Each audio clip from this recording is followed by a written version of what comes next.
Hello friends, മഴതോരും മുമ്പേ സീരിയലിലേക്ക് എല്ലാവർക്കും സ്വാഗതം. അങ്ങനെ നമ്മുടെ ഏറ്റവും നല്ലൊരു എപ്പിസോഡാണ് ഇനി വരാൻ പോകുന്നത്.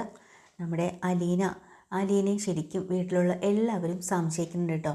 അലീനയ്ക്ക് എന്തായാലും എല്ലാവരോടും സഹതാപം ഒക്കെ ഉള്ളത് കൊണ്ട് തന്നെ വീട്ടിൽ വരുന്ന ഭിക്ഷയ്ക്ക് വരുന്നവരോടും എല്ലാവർക്കും പൈസ കൊടുക്കുകയൊക്കെ ചെയ്യുന്ന സ്വഭാവം ഉണ്ടല്ലോ. അത് നമ്മുടെ വൈജയന്തിക്ക് തീരെ ഇഷ്ടപ്പെടുന്നില്ല. അങ്ങനെ വൈജയന്തി ബാലചന്ദ്രനോട് പറഞ്ഞിട്ട് ശരിക്കും വഴക്ക് പറയിപ്പിക്കുന്നുണ്ട് കേട്ടോ അലീനയെ. അപ്പോൾ വീട്ടിൽ വന്നവർക്കൊക്കെ ഇങ്ങനെ വാരിക്കോരി പൈസ കൊടുക്കാനായിട്ട് നിനക്ക് എവിടെ നിന്നാടി പൈസ എന്ന് ചോദിക്കുക. പക്ഷേ അലീന പറയുന്നുണ്ട്, ഞാനങ്ങനെ എല്ലാവർക്കും ഒന്നും വാരിക്കോരി കൊടുക്കാറില്ല. തീരെ ഇല്ലാത്തവർക്കും അവശരായവർക്കും ചോദിച്ചാൽ എൻ്റെ കയ്യിലുള്ളത് എന്താണെന്ന് വെച്ചാൽ ഞാൻ കൊടുക്കും. അങ്ങനെയാണെങ്കിൽ ഇവിടെ ഇന്ന് വന്ന ഈ ഭിക്ഷക്കാരികളെ പോലെ ഇവിടെ വന്ന അവർക്ക് എവിടെ നിന്നാടി നീ കാശ് കൊടുത്തത് എന്ന് വൈജയന്തി ചോദിക്കുക കേട്ടോ. പാവം അലീന പറയുന്നുണ്ട്, അതെ, എൻ്റെ കയ്യിലുള്ള പൈസയാണ് ഞാൻ കൊടുത്തത്. പിന്നെ അവരുടെ കുട്ടിക്ക് തീരെ വയ്യാത്തത് കൊണ്ടാണ് ഞാൻ ഈ കാശ് കൊടുത്തത്. നീ എത്ര രൂപയാണ് കൊടുത്തതെന്ന് ചോദിക്കുകയാണ്. അപ്പോൾ അലീന പറയുന്നുണ്ട്, ഞാൻ എൻ്റെ കയ്യിലുള്ള 3000 രൂപയാണ് കൊടുത്തത്. അപ്പോൾ ബാലചന്ദ്രൻ എണീറ്റ് വന്നിട്ട് അലീനോട് പറയാം, അലീന, നീ ഈ കാണിച്ചത് ശരിയായില്ല കേട്ടോ ഒട്ടും.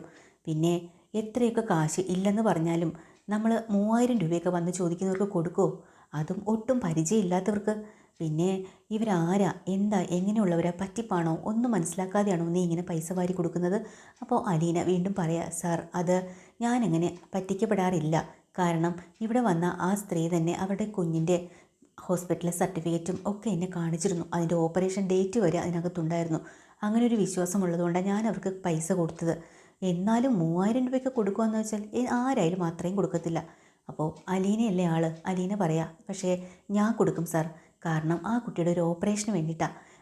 എൻ്റെ കയ്യിൽ കുറച്ച് നോട്ടുകെട്ടുകൾ ഇരുന്നത് കൊണ്ട് എനിക്ക് ഒരു പ്രയോജനമില്ല. അത് വെറും ഒരു പേപ്പർ മാത്രം.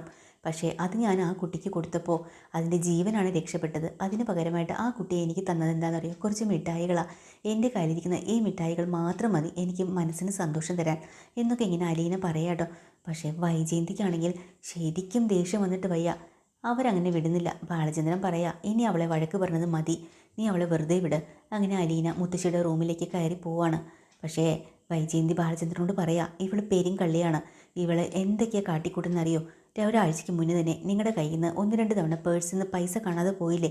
ഇവള് തന്നെ അടിച്ചു മാറ്റിയതാണെന്ന് എനിക്ക് നല്ല സംശയമുണ്ട്. കണ്ടുപിടിക്കും ഞാൻ. ഇപ്പം നോക്കിക്കോ, ബാഗിനകത്ത് എന്താ ഉള്ളതെന്ന് ഞാൻ നോക്കി പറയാം എന്നും പറഞ്ഞ് നേരെ അതിനകത്തേക്ക് കയറി ചെല്ലാട്ടോ.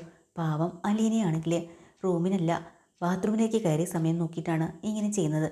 അലീനയുടെ ബാഗും ഒക്കെ പരിശോധിക്കുകയാണ്. മുത്തശ്ശിക്ക് തീരെ ഇഷ്ടപ്പെടുന്നില്ല കേട്ടോ. മുത്തശ്ശി പറയുന്നുണ്ട്, എന്തിനാ നിങ്ങളിങ്ങനെ അവളുടെ ഈ ഒരു ബാഗ് പരിശോധിക്കുന്നത്? അവൾ എന്ത് തെറ്റാ ചെയ്തത്? അപ്പോൾ വൈജയുടെ മൂത്ത മകളായ ബബിതയും കൂടെ പറയാം, എന്ത് തെറ്റാ ചെയ്തെന്നോ? പിന്നെ ഇവിടെ അമ്മയെ നോക്കാൻ പറഞ്ഞ് ഇവൾ വലിയ പുണ്യാളത്തെ ചമഞ്ഞ് ഇവിടെ നിൽക്കുന്നില്ലേ? ഇവൾ ആൾ ശരിയല്ല. ഇവളുടെ കയ്യിൽ എന്തൊക്കെയാണ് ഉള്ളതെന്ന് പരിശോധിക്കണം എന്നും പറഞ്ഞ് ബാഗെല്ലാം പരിശോധിക്കുക. ബബിതയാണെങ്കിൽ ആ ബാഗ് എടുത്ത് കുലുക്കുമ്പോൾ തന്നെ ഹരി കൊണ്ടുവച്ചിട്ടുള്ള ആ ഒരു മോതിരം ഉണ്ടല്ലോ, അത് താഴേക്ക് വീഴാണ് കേട്ടോ. അപ്പോൾ ഉടനെ തന്നെ അതെടുത്തിട്ട് ബബിത പറയാം, അമ്മേ, ഇവളുടെ ബാഗിൽ നിന്ന് ഒരു ഗോൾഡ് കിട്ടിയിട്ടുണ്ട്. ഗോൾഡോ? നോക്കട്ടെ, ഇങ്ങോട്ടെടുത്തേ. അപ്പോഴതൊരു മോതിരമായിരുന്നു കേട്ടോ. അപ്പോൾ ഇതിനു മുന്നേ വൈജയന്തിയുടെ കയ്യിൽ നിന്നും ഒരു മോതിരം കളഞ്ഞു പോയി.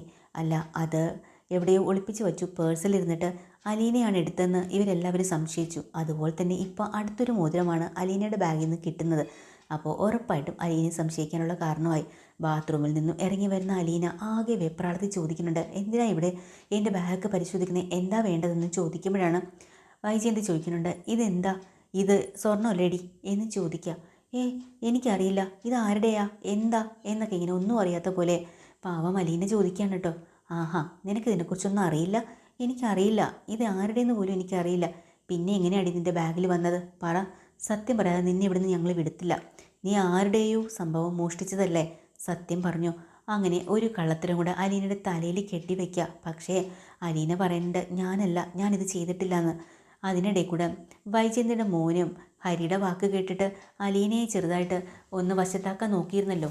അതിൽ അലീന എതിർപ്പ് പ്രകടിപ്പിക്കുകയും ചെയ്തു. അതിൻ്റെ ഒരു ദേഷ്യം അവിടെ രോഹിത്തിന് നന്നായിട്ടുണ്ട്. വൈജയന്തിയുടെ മകനായ രോഹിത്തിന് ഇപ്പം അതൊരു അവസരമാണല്ലോ എന്നും പറഞ്ഞും കൊണ്ട് പോരാഞ്ഞിട്ട് ഹരി അലീനയ്ക്ക് മോതിരം കൊടുക്കും എന്നും കൂടെ രോഹിത്തിനോട് നേരത്തെ പറഞ്ഞിരുന്നു. എന്നിട്ട് അലീന അറിയാതെ ബാഗിൽ കൊണ്ട് വച്ചതാണെന്ന് രോഹിത്ത് അറിയുന്നില്ലല്ലോ.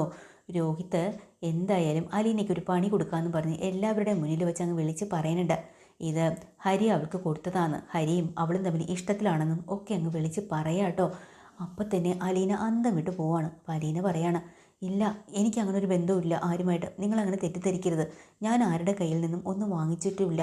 പേരും കള്ളി മിണ്ടിപ്പോകരുത്. പലതവണ ഇവിടെ ഹരി ഇപ്പം പലപ്പോഴായിട്ട് ഇവിടെ വന്ന് കയറുന്നത് ഞങ്ങൾ കാണുന്നുണ്ട്.